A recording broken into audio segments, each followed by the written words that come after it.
Harry and I are in sunny Florida, visiting Canaveral National Seashore. The United States has 10 national seashores, and this marks the 4th we visited. I posted a link at the end of this video to a playlist featuring all our US seashore videos.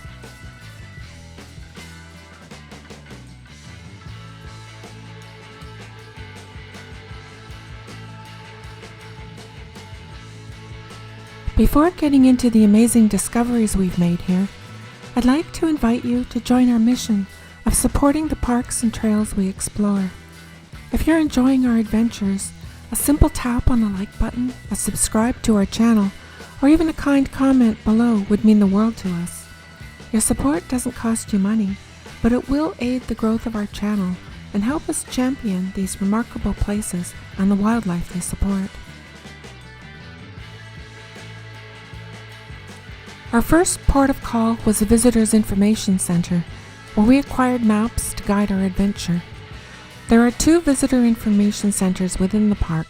We started our journey at the southern one, near the Cape Canaveral launch pad, where we had the opportunity to obtain a week-long pass for $25. However, we opted for a year-long pass, granting access to all U.S. national parks and seashores. The friendly information staff also shared invaluable insights on wildlife viewing spots, and off we went. A turtle meandered across a mowed area near the information center. It was the size of a soldier's helmet, looking like the top of a lone soldier traversing a trench. My camera phone identifies this turtle as a coastal plain cooter.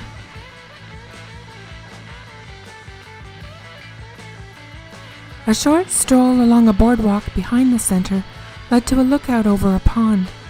Here we spotted a little alligator resting in the reeds, measuring about 2 feet long. Our first destination was Blackpoint Wildlife Drive. This enchanting 7-mile one-way dirt road winds through the southwestern end of Merritt Island National Wildlife Refuge, welcoming vehicles, bikes, and pedestrians alike. We did a mix of walking and driving. It took us about 4 hours to walk, drive the 7 miles, because it's too beautiful to be rushed. Right from the outset, the route was amazing. The initial pond was occupied by pristinely white egrets, elegantly poised in contemplation or wading gracefully in search of fish. We also spotted a glossy ibis, its marine hues revealed when it walks into the sunlight, and an anhinga, aptly known as the snake bird, with its neck resembling a striking serpent.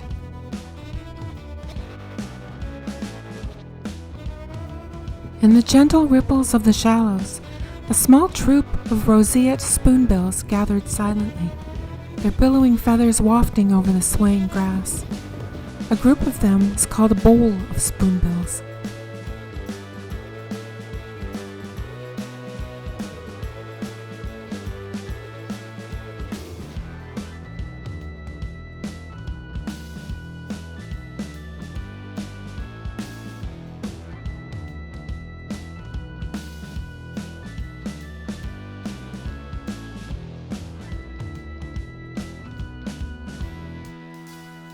It was time to check out the beaches.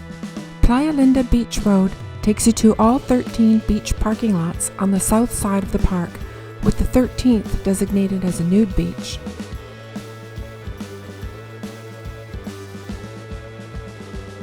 These are quiet beaches that go on for miles, with boardwalks to cross the dunes. There are washrooms and picnic tables. In one parking area, 3 vultures were perched on a restroom, like rooftop sunbathers.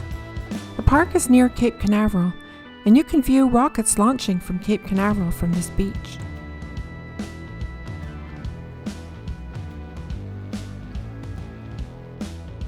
The Manatee observation deck at Alligator Canal beckoned us next, promising glimpses of these gentle giants. Though the unseasonably cold weather from the previous week had driven most manatees elsewhere, we were rewarded with the sight of dolphins frolicking in the river.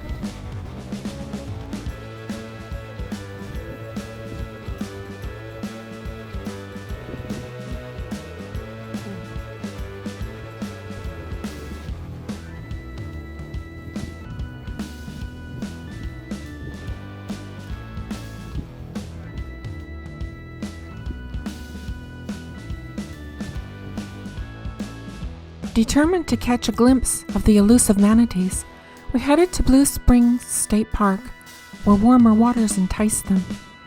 Here, amidst a spring-fed tributary of the St. Johns River, we found the tranquil aquatic behemoths, the adults about 20 feet long and weighing 1,000 pounds.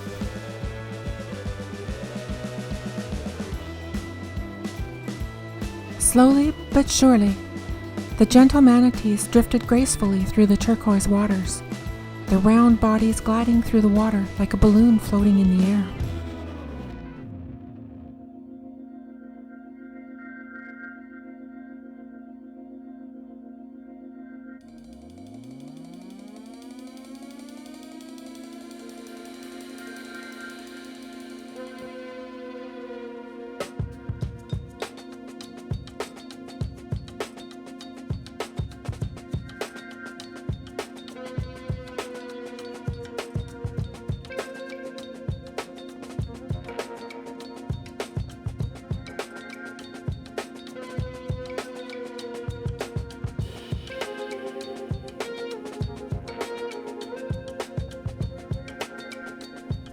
Returning to Canaveral, we went to the north side of the park, following Turtle Mound Road along the coast, and stopped for a picnic lunch on the quiet dock behind the Apollo Beach Visitors Information Center. This is the Visitors Information Center on the north end of Canaveral Seashore Park, the second center mentioned earlier. We stopped at Turtle Mound Historic Site, once home to the Timucuan people. The mound is a large turtle-shaped hill made of oysters, bones, and other shells from ancient times, and it's considered an important archaeological site.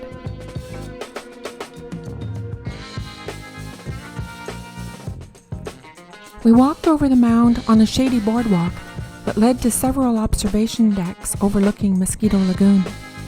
The lush vegetation obscured the shells underneath, but the walk through the subtropical plant life was beautiful and relaxing, without having to worry about meeting alligators or stepping on snakes.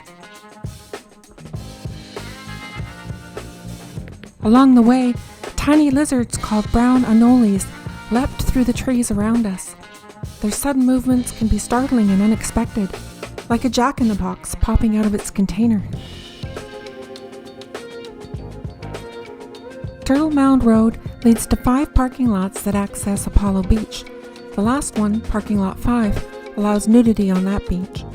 You can't drive from the Apollo beaches to the Playa Linda beaches along the coast, but you could walk the 13 miles between parking lot 5 in the north and lot 13 in the south on the Klondike Trail.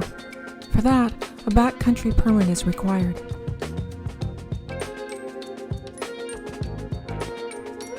Along the grassy road shoulders, we saw about a dozen armadillos poking in the grass like detectives searching for clues. Their shells look like chainmail armor that's so cute, like their grandmas knit it, with love in every stitch. The shell is not that effective against predators, but it does enable them to be comfortable in the brambles, where most of their predators have a harder time.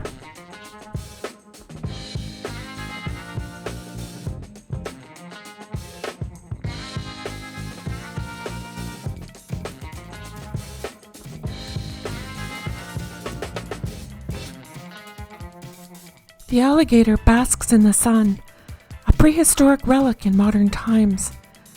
It reigns supreme in the wetlands, its presence commanding respect from all who dare to venture into its domain.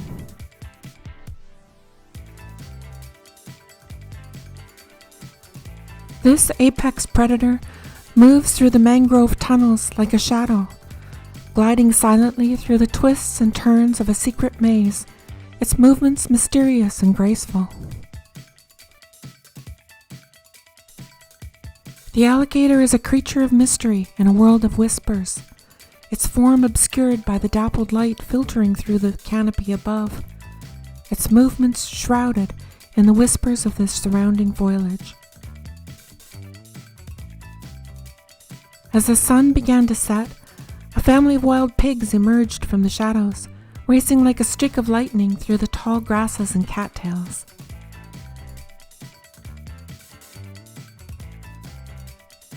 time to leave the Canaveral pristine beaches, mysterious swamps, and its fascinating creatures.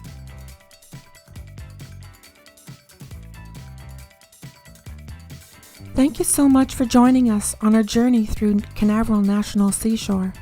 If you liked the video, don't forget to give it a thumbs up and subscribe for more adventures. And I hope to see you all again very soon.